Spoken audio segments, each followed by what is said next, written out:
WNTV8, be a part of it all. It's 6 o'clock.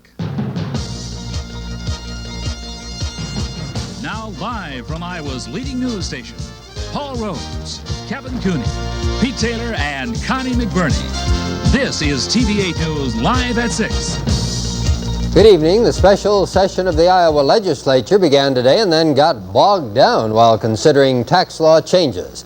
The compromise on income tax reform collapsed today, and now lawmakers are having to examine alternatives.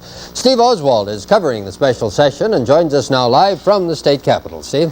Well, Paul, as you mentioned, the tax compromise, the entire reason for calling the special session of the Iowa legislature in the first place, failed less than an hour ago. In its place, Iowa senators have approved a tax plan that increases the state sales tax by a half-cent beginning this August. The concern here, the interest here by Iowa senators is to keep the Iowa top income tax rate from becoming one of the highest in the nation. The fear here is that a high tax rate like that could hurt business, like this case in point. This is the type of taxpayer the state of Iowa would like to hang on to.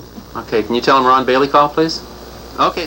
Ron Bailey pays taxes on a six-figure salary. His Franklin Life Insurance office in Des Moines does more than $500,000 business a year in the state. And he's moving permanently to Florida. Although it wasn't the only reason, he says the state's tax climate confirmed that he's making the right decision. Granted, I think we should pay our fair share of taxes, but to be the highest tax state in the United States, I think is paying more than our fair share. The biggest thing it does is just one more negative. You know, it's just one more thing that's going to affect people's attitude. When Bailey moves to Florida in July, he'll not only leave behind this West Des Moines home, he'll also take a sizable cut in pay.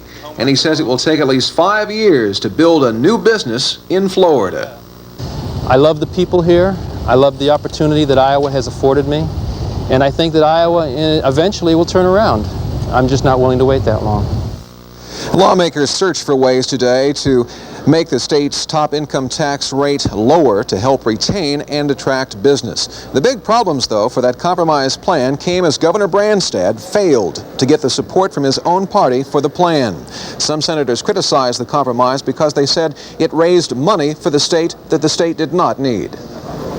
Either one of these proposals that raises revenue at a period of time where we show some indication of recovery in the state is a cruel hoax on the people of the state. There's a lot of people that live out in Urbandale, Clive, in growth areas, growth communities, where the man and the woman are compelled to work to get ahead.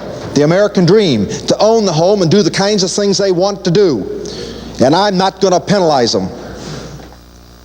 The sales tax increase was approved, as we mentioned, here in the Iowa Senate just a few minutes ago. It increased the state sales tax by a half-cent beginning this August. However, that state sales tax increase would only be in effect for 1 year. It would end in September of 1988. The plan now goes to the Iowa House, where we'll see how